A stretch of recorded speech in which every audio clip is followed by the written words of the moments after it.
It seems like you're expressing something, but I'm not entirely sure what you mean by Magdad ho Yaho Dilivaya. Could you clarify or let me know how I can assist you? So, so let's discuss the questions. Start with the first one. So you're gonna speak out the question. Give me the corresponding options that are provided in the text to a particular question, and then wait for me to respond.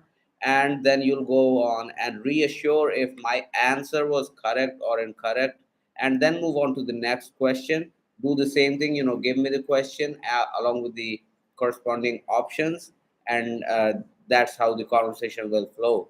Let's go and do that. All right, let's start with the first question, assertion. I. A proposition is an act of proposing something, but not usually performed by uttering some sentence. Assertion 2. A proposition is the abstract meaning of a declarative sentence when that sentence is used to make an assertion. Here are the options. 1. Both 2 are false. 2. Both and 2 are true. 3. I is false and 2 is true. 4. I is true and 2 is false. What's your answer?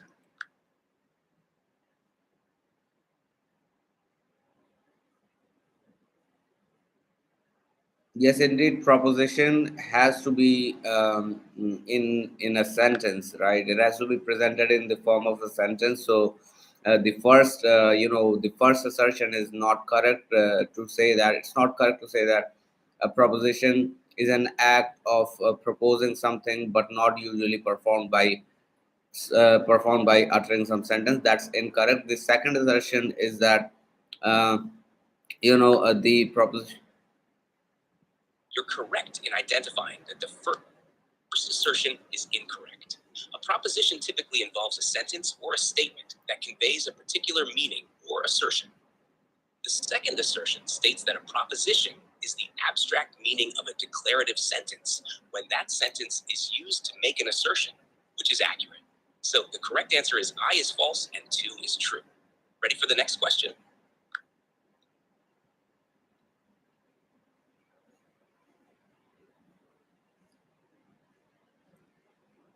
What was the second assertion?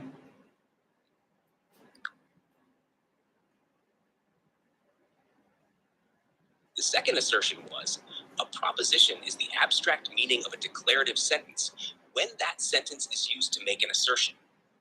This means that when you use a declarative sentence to make a statement or assert something, the proposition is the underlying meaning or idea of that sentence.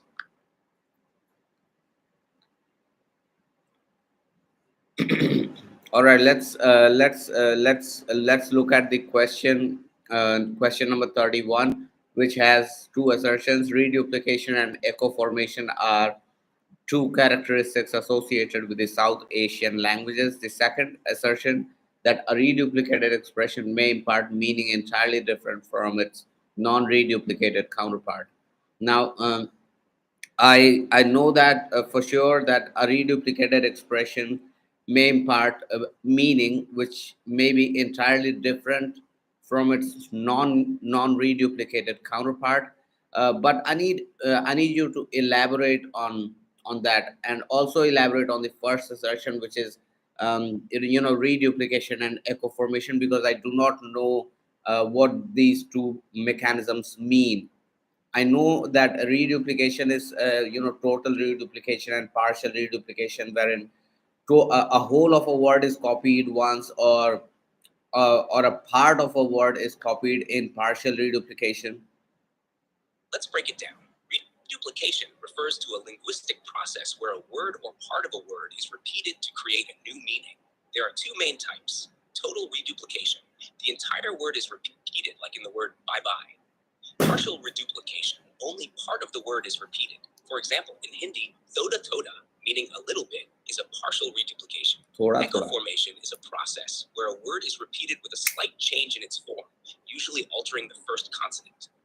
For instance, in Hindi, daba, box, might be echoed as daba shaba to create a playful or dismissive tone.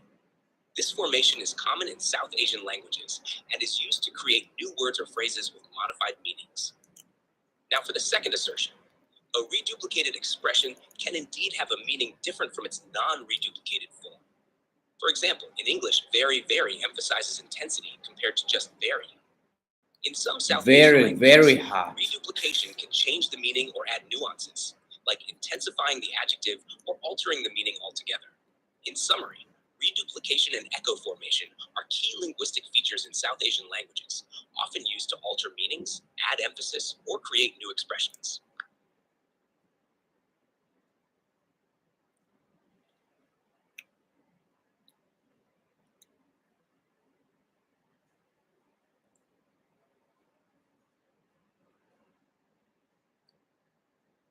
All right, let's move on to the next question that is about the verb medial languages. So, verb medial languages such as English and French have prepositions that occur to the left of the noun. That's very true.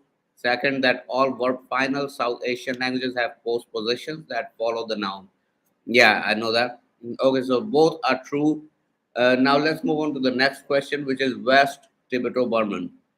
So West Tibeto-Burman relates with Bodish and Himalayan subgroups. Now, I want you to elaborate more on that. Specific regions where these languages are spoken, the West Tibeto-Burman, and also yeah, do that, and also give me a rough idea about the East Tibeto-Burman, North Tibeto-Burman, South Tibeto-Burman. So do that.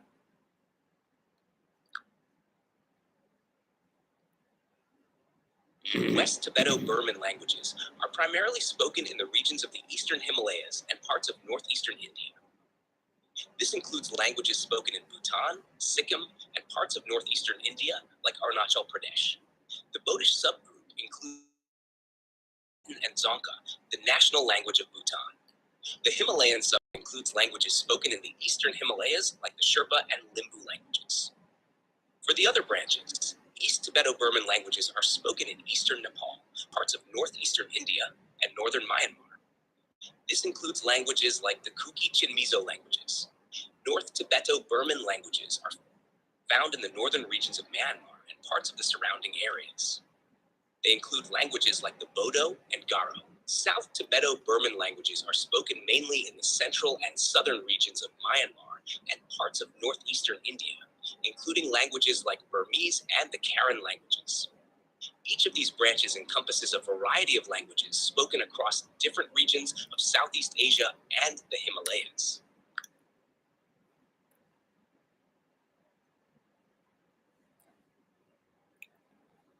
Now, Monk Khmer and Munda are the two principal groups of the Austroasiatic language family. Mon Khmer and Munda are two principal groups within the Austroasiatic language family. Mon Khmer includes languages spoken in Southeast Asia, such as Khmer, Cambodian, and Mon. Munda languages are primarily spoken in central and eastern India, including languages like Santali and Mundari. These groups represent the major branches of the Austroasiatic family, with Mon Khmer being more prevalent in Southeast Asia and Munda in the Indian subcontinent.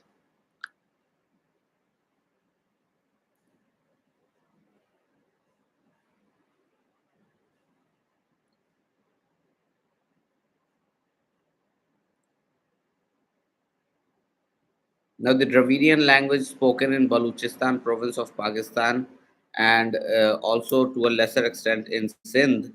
The Dravidian language spoken in Balochistan province of Pakistan is Brahui. It's one of the few Dravidian languages spoken outside of the southern part of India, where most Dravidian languages are found.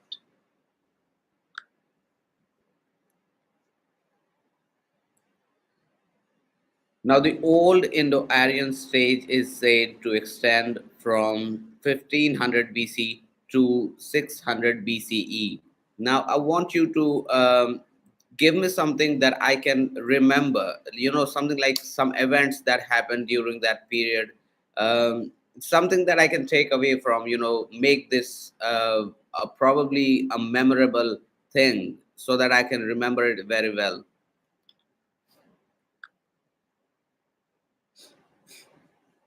To remember the old Indo-Aryan period from 1500 BCE to 600 BCE, think of this as the time when the Vedic culture was flourishing.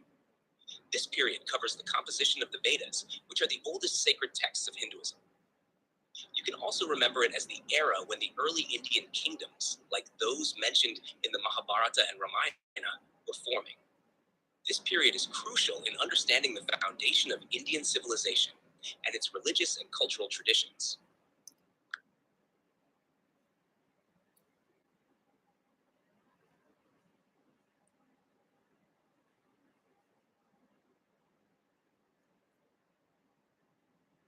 Now, in some languages, words typically contain a linear sequence of morph. Therefore, these languages are known as agglutinating languages. Now, elaborate a little on this. Agglutinating languages are those where words are built by stringing together various morphemes, each adding a specific meaning or grammatical function. In these languages, each morpheme represents a distinct unit of meaning and is added in a linear sequence. For instance, in Turkish, you might have a root word and then several suffixes attached to it to modify its meaning or indicate tense, number, or case. Each suffix or morpheme remains separate and clearly identifiable, which is why these languages are called agglutinating.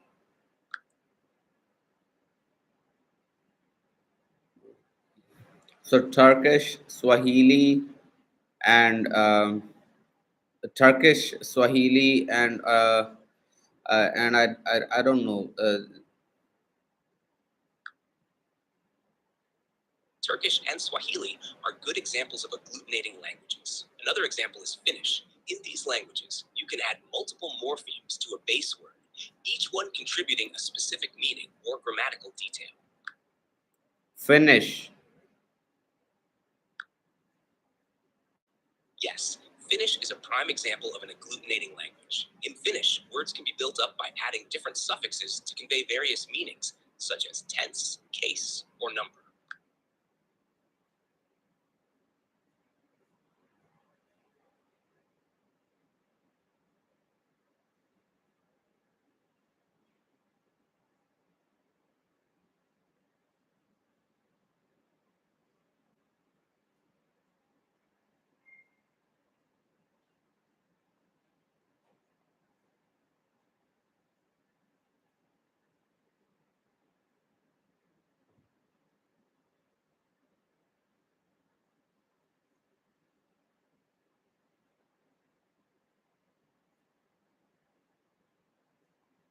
Now, the next question talks about in reduplication in the perfect tense in Greek and Sanskrit, the consonant is aspirated.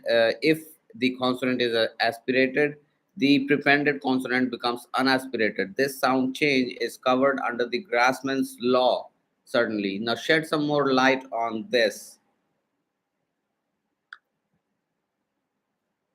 Grassmann's law explains how certain sounds change in specific linguistic environments. In Greek and Sanskrit, if a consonant is aspirated, like aif in photo, Grassmann's law dictates that if this aspirated consonant is followed by another aspirated consonant, the first one becomes unaspirated.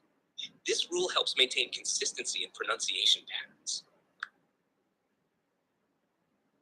Like bhabhu becomes babhu in Sanskrit. So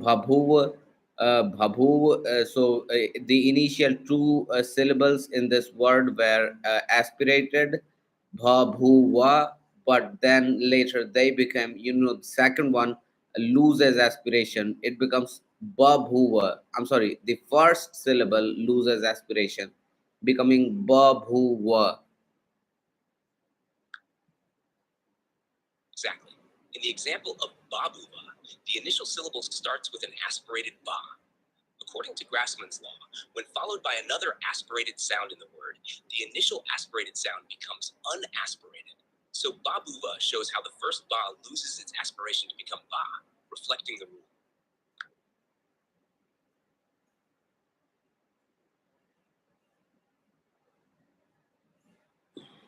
Now, the rearranging of sounds or syllables in a word or of words in a sentence is known as, it certainly is metathesis.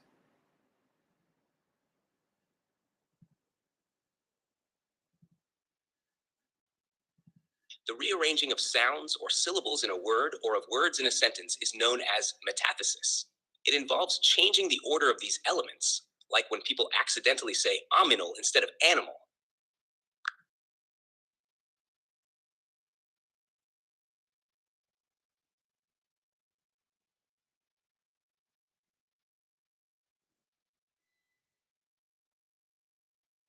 The pioneer scholar of social stratification in English is named William Labov. Now, shed some more light on this. That's correct.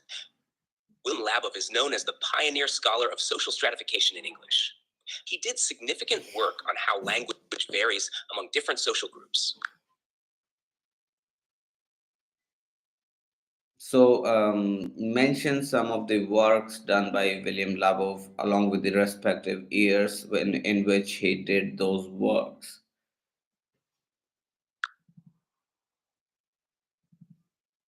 William Labov's notable works include 1. The Social Stratification of English in New York City, 1966.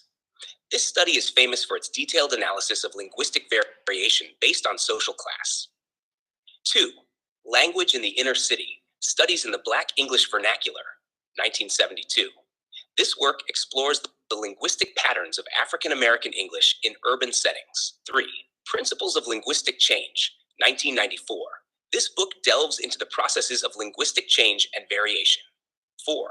The Labovian Tradition, a tribute to William Labov, 2006. Although not authored by Labov himself, it is a collection of works celebrating his contributions to sociolinguistics.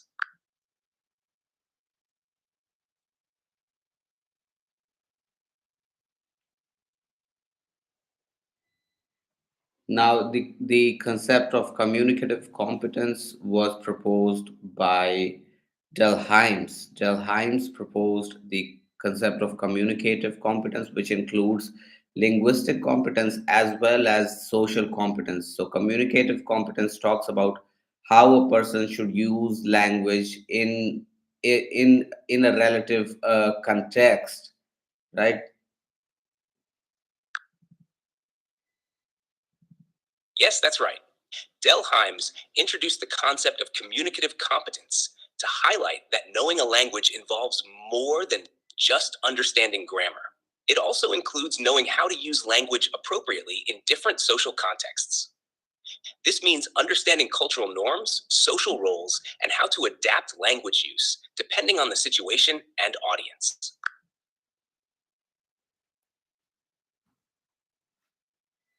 Now, what was the work of Delheims in which he proposed the term communicative competence, and what year did he propose that in? Give me some of the relevant works done by Delheims and the years in which he did those works.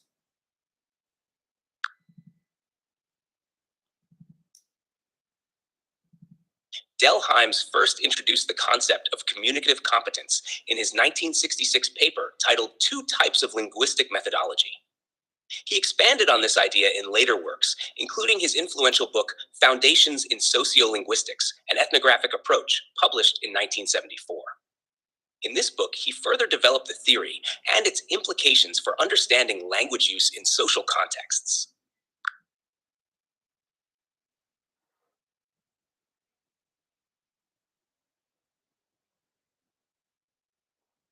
Now, in traditional dialectology, the fieldwork methodology of data collection involved the deliberate selection of non mobile, older people, and rural people. Now, the next question talks about the substitution of semantically inappropriate word, usually by a phonetically similar one, is known as malapropism. It's either malapropism or spoonerism, but my best guess is malapropism. And also I have difficulty in differentiating between spoonerism and malapropism, and that is the reason why I get very confused talking about the difference between spoonerism and malapropism. So it's something like word swap. So initial words or initial sounds of the words are swapped into one another, and that's a phenomena. Whereas the other is the substitution of an completely inappropriate, semantically inappropriate word for another phonetically similar word. So I need some elaboration on that.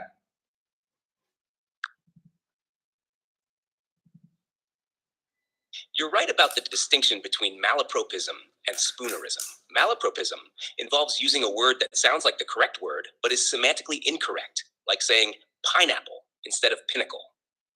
It's a case of using a wrong word that sounds similar to the intended word but doesn't fit the meaning.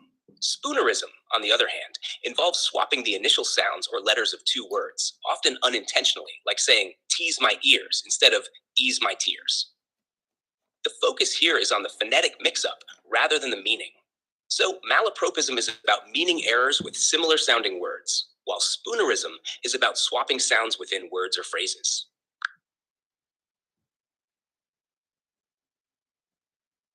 So it's like spoon swap, where two friends eat on the same table, and they mistakenly swap their spoons.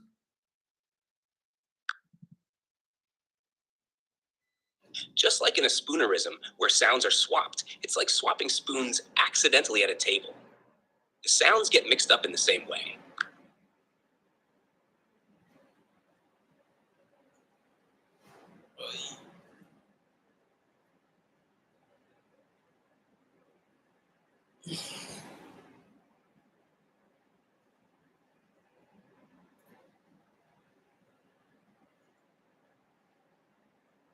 Now, connectionism is the mental processing inspired by the physical connections among the brain cells.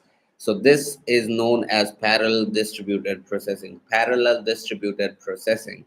Now, I want you to elaborate more on that.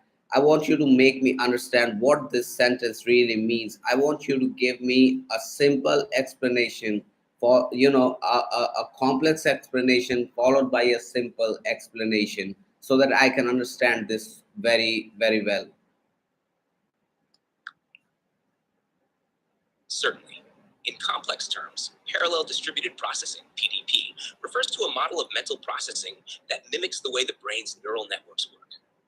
It involves multiple processes happening simultaneously across a distributed network of interconnected nodes, much like how neurons in the brain work together to process information. To simplify, think of PDP as a team of workers, each handling different parts of a task at the same time.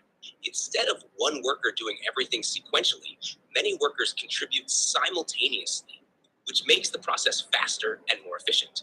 Just like in the brain, where different neurons work together to understand and respond to stimuli, PDP models show how information processing can occur across multiple pathways all at once.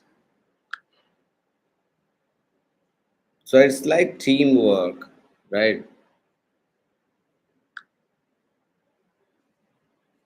It's like teamwork, where each member contributes their part simultaneously. Just as a team can complete a project faster by working together, the brain processes information quickly by having many neurons working in parallel.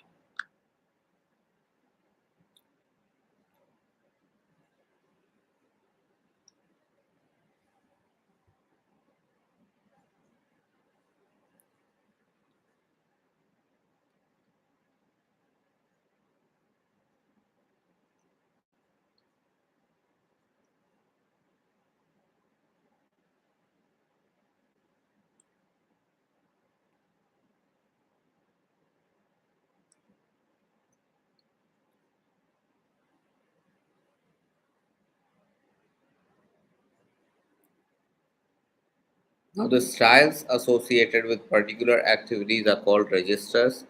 Second assertion says that various occupations, areas of study, sports, and recreational pursuits have their own jargon. So both of these statements are true. Move on to the next question. The term digraph refers to a pair of sounds or a pair of letters representing a phoneme. The term digraph refers to a pair of letters that together represent a single phoneme, like shesh in ship or taf in this. It's not about sounds, but letters that work together to make one sound. For example, sure. Now, moving on to the next one, autism is a spectrum disorder. Now, elaborate to me, why is this, why is autism a spectrum disorder?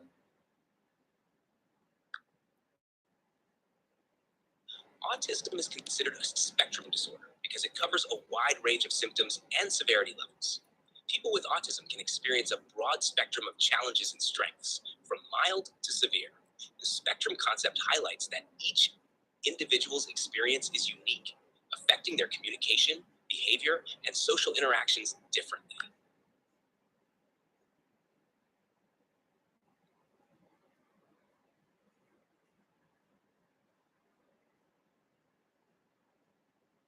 Now, agrammatism is it correlates with telegraphic speech.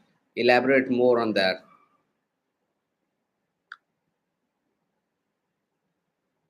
Agrammatism is a language disorder often associated with telegraphic speech. In agrammatism, a person has difficulty using grammatical structures correctly. This results in speech that lacks function words and grammatical markers. Telegraphic speech refers to a similar phenomenon where speech includes only essential content words, like a telegram, and omits auxiliary verbs and other grammatical elements. So, people with agrammatism might produce sentences like want cookie instead of I want a cookie. Now, tell me who proposed this concept of agrammatism, and when did he propose this concept? In which work did he propose this concept? What year? Uh, Anything related? Any works? Agrammatism was first described by the neurologist Paul Broca. He proposed the concept in the 1860s. The term gained prominence through his work on language disorders, specifically in his 1861 paper, where he described the speech difficulties of patients with damage to Broca's area in the brain. And there was also some other person named Carl Wernicke. Carl Wernicke. He also did some contributions to clinical linguistics or neurolinguistics, or the mind and the brain, mind and language relationship models. So tell me about his works. And with his major contributions, his the year in which he did those contributions. So tell me about that.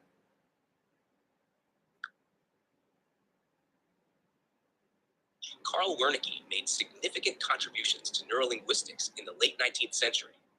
His major work began in 1874 when he published his study on the symptom complex of aphasia, a psychological study on an anatomical basis. In this work, Wernicke described a different type of language disorder, now known as Wernicke's aphasia, characterized by fluent but nonsensical speech and comprehension difficulties. His research helped identify the role of Wernicke's area in the brain, which is crucial for language comprehension.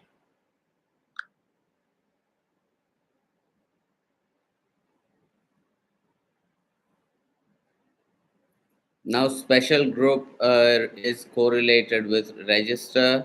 Idea is correlated with logograph, and language and thought is related with Sapir-Whorf hypothesis. So, tell me more about that in detail.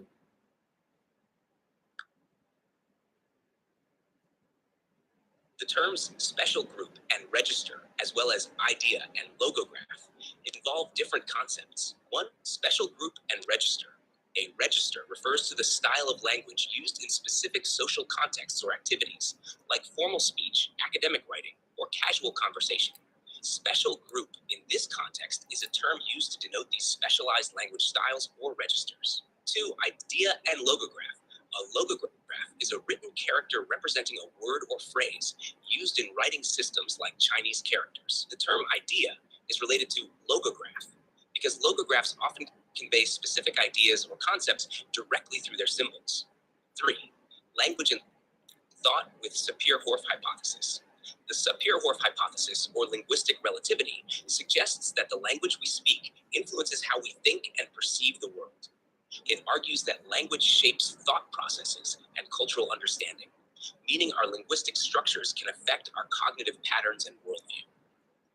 Each of these terms relates to how language functions in specific contexts or influences cognitive processes.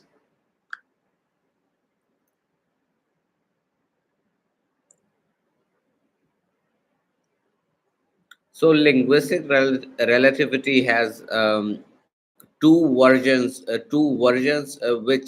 which are the strong and the weaker version. So can you elaborate more on that? Certainly, the Sapir-Whorf hypothesis, or linguistic relativity, indeed has two main versions. One, strong version, linguistic determinism.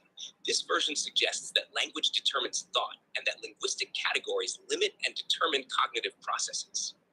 According to this view, speakers of different languages perceive and think about the world in fundamentally different ways because their language constrains their cognitive abilities.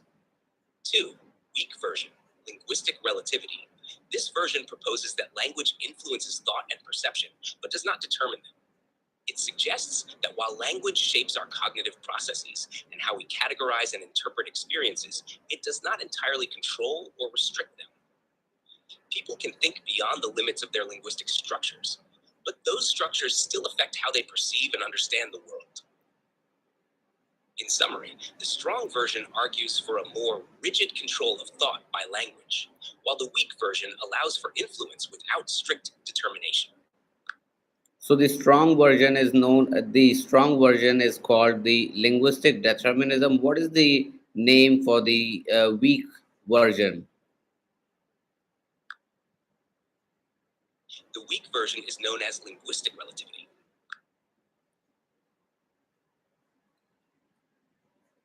So linguistic determinism and linguistic relativity. Now let's talk about the basic color terms proposed by Brent Berlin and Paul Kay.